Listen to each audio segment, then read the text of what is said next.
News of AT&T heading out of town could bring a lot of economic uncertainty to downtown Dallas. Joining us now for a more in-depth look is Will Anderson, editor-in-chief of the Dallas Business Journal. Will, I feel like we have talked about AT&T, the challenges in downtown Dallas.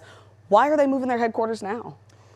Great question. Yes, we've been talking about it for a while. But in today's message, CEO John Stankey told employees, well, he alluded to, kind of how work has changed in the last few years, which seems a pretty clear nod to what we've been talking about, what we've been reporting at DBJ, that there was a pretty strict return to office mandate, 5 days a week at AT&T.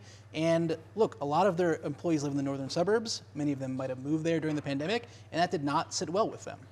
Now, when it comes to the economic impact, obviously downtown is looking to keep as much as they can in the way of businesses, development, infrastructure. What kind of economic impact could this have?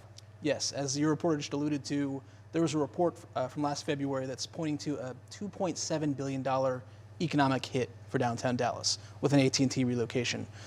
With those they're estimates, right? I wouldn't pay as much attention to the dollar figure itself, but just know that we're talking about a really big number. From decreased property values, if all of a sudden investors think that office space is less valuable because companies are moving out, to less spending by the employees who are coming downtown, thousands and thousands of employees coming to buy lunch, coffee, etc.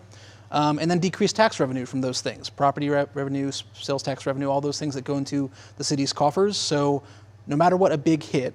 And the people, the Dallas officials we're talking to today, downtown officials, they say a lot of things about how downtown's already looking much different than it did 10, 20 years ago, much more residential, much more to do, a much different place.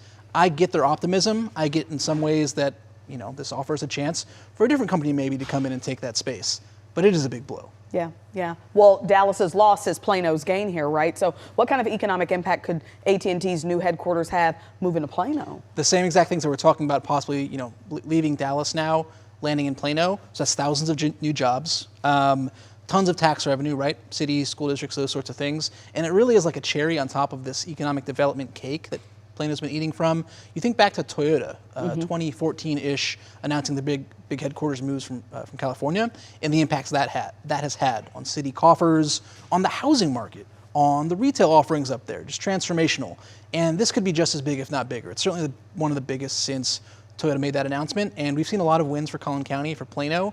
So again, puts that cherry on top of already big economic coup up there. All right. Will Anderson, editor-in-chief of the Dallas Business Journal. We appreciate you as always.